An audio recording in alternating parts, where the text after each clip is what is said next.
Hello, welcome to my class on scientific method. Scientific method को हिंदी में वैज्ञानिक पद्धति भी कहते हैं।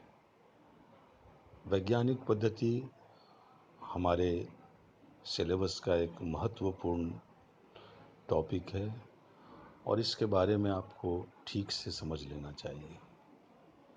इससे पहले कि हम वैज्ञानिक पद्धति के बारे में बताएं, ये आवश्यक हो जाता है कि हम ये समझें कि विज्ञान क्या है। विज्ञान को समझने के लिए संक्षेप में हम ये कह सकते हैं कि ये किसी भी विषय का एक क्रमबद्ध एवं व्यवस्थित ज्ञान है। विभिन्न समाज वैज्ञानिकों ने इसे अपने अपने अनुसार परिभाषित करने की कोशिश की है।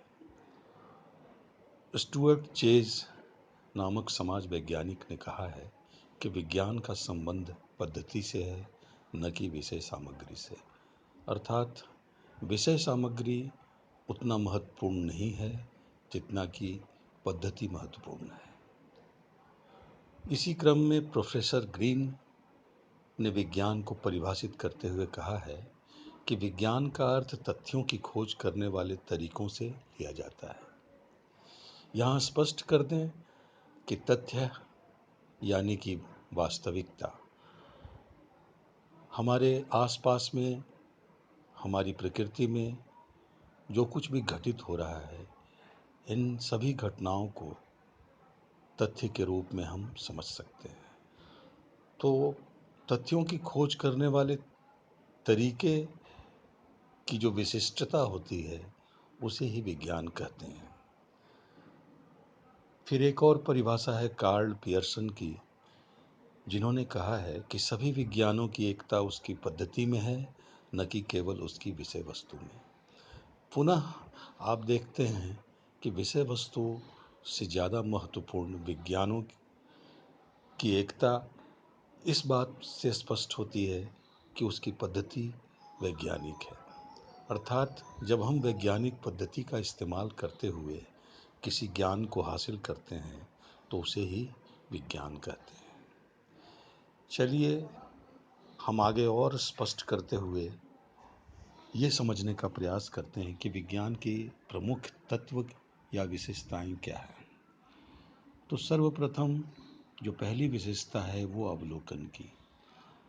विज्ञान में हम तथ्यों का अवलोकन करते हैं और अवलोकन का माध्यम हमारी मानवेंद्रियां होती हैं। हम अपने आँख, कान, नाक, वाणी इन सभी के माध्यम से तथ्यों को अवलोकित करते हैं और उनकी वास्तविकता को समझने का प्रयास करते हैं। दूसरी विशेषता विज्ञान की है तथ्यों का सत्यापन तथा वर्गीकरण। अब जब हम एक बार तथ्यों का अवलोकन कर लेते हैं तो उन्हें एकत्रित करने के बाद हमें समान विशेषताओं वाले तथ्यों को एक वर्ग में डालना होता है। इसे ही वर्गीकरण कहते हैं। और फिर इन्हीं तथ्यों के बीच आपस के सह संबंधों को स्थापित करते हैं और इस स्थापना को करने के लिए हम इन तथ्यों के आपसी संबंधों को बार बार सत्यापित करते हैं। जो तीसरी विशेषता है विज्ञान की, वह है सामान्यीकरण। इन दो चरणों के बाद जब हम इन तथ्यों का विश्लेषण करते हैं तो हम कुछ सामान्य नियम या सिद्धांत को स्थापित करने का प्रयास करते हैं, जिन्हें विज्ञान के शब्दावली में सिद्धांत भी कहा जाता है। ये सिद्धांत सामान्यीकरण पर आधारित होते हैं, अर्थात इसकी जो प्रकृति होती है वो यूनिवर्सल यानी कि सर्वव्यापी होती है। एक बार जब तथ्य के आधार पर हम सिद्धांत स्थापित कर लिए जाते हैं तो उसका दूसरे किसी के द्वारा भी सत्यापन किया जा सकता है।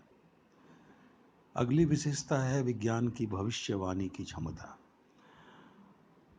सिद्धांतों के आधार पर हम तथ्यों से संबंधित भविष्यवाणी भी करते हैं और यह विज्ञान की एक बहुत ही महत्वपूर्ण विशेषता है। और सबसे खास बात यह है कि हम इस समस्त जो ज्ञान है, इनको हासिल करने के लिए वैज्ञानिक प्रवृत्ति को विकसित करते हैं। हम अपनी तमाम पूर्व धारणाओं को अपने से अलग रख कर वास्तविकता क्या है, इसे वैज्ञानिक तरीके से जानने का प्रयास करते हैं।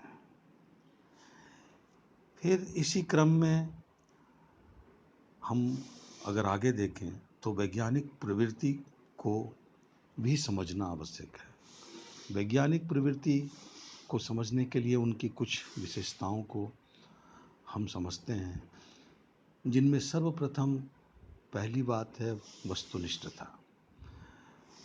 जो भी हम तथ्य का अध्ययन करते हैं, उसे हमें तटस्थ एवं निष्पक्ष होकर अध्ययन करना चाहिए। हमें अपनी पूर्व धारणाओं को, हमें हमारी जो पहले की जो ज्ञान की एक विकसित स्थिति है, उससे अलग हटकर हमें तथ्यों को देखना होगा।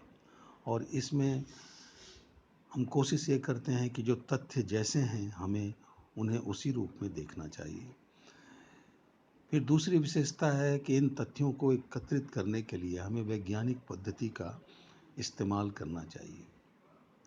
अर्थात तथ्यों को प्रयोगशाला में जैसे एक तथ्य दूसरे तथ्य के बीच के संबंधों को हम स्थापित करने का प्रयास करते हैं, वैसे ही सामाजिक जीवन में भी हम विभिन्न तथ्यों के बीच वैज्ञानिक तरीके से संबंध स्थापित करने का प्रयास करते हैं।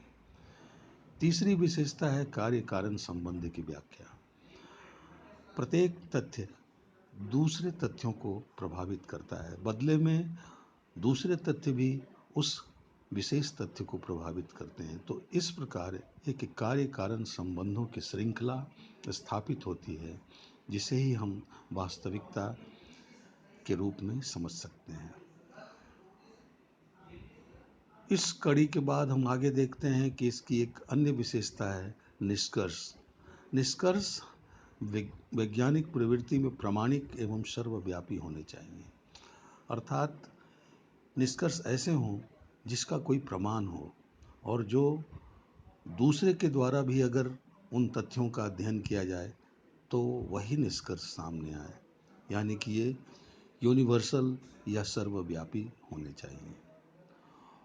और जो हम ज्ञान प्राप्त करते हैं, उस ज्ञान में भविष्यवाणी की क्षमता होनी चाहिए, यानी कि हम जो सिद्धांत विकसित करते हैं, उन सिद्धांतों के आधार पे हमें भविष्य के बारे में एक जो संभावना है वो देने की क्षमता विकसित हो जाती है विज्ञान या वैज्ञानिक प्रवृत्ति के माध्यम से। तो इस प्रकार हमने इस क्लास में या इस लेक्चर में आपको ये समझाने का प्रयास किया कि विज्ञान क्या है, विज्ञान के महत्वपूर्ण तथ्य क्या हैं और वैज्ञानिक प्रवृत्ति क्या है। इनके माध्यम से ही हम ज्ञान का विस्तार करते हैं, चाहे वो प्राकृतिक विज्ञान जैसे फिजिक्स, केमिस्ट्री, बायोलॉजी, एंथ्रोपोलॉजी इत्यादि हो, या फिर हमारे समाज शास्त्र के या समाज शास्त्र जैसे अन्य सामाजिक विज्ञान हो। तो आगे फिर हम इसी क्रम को जारी रखेंगे, और इसके लिए आपने गौर से चूंकि सुना, इसके लिए धन्यवाद। Thank you.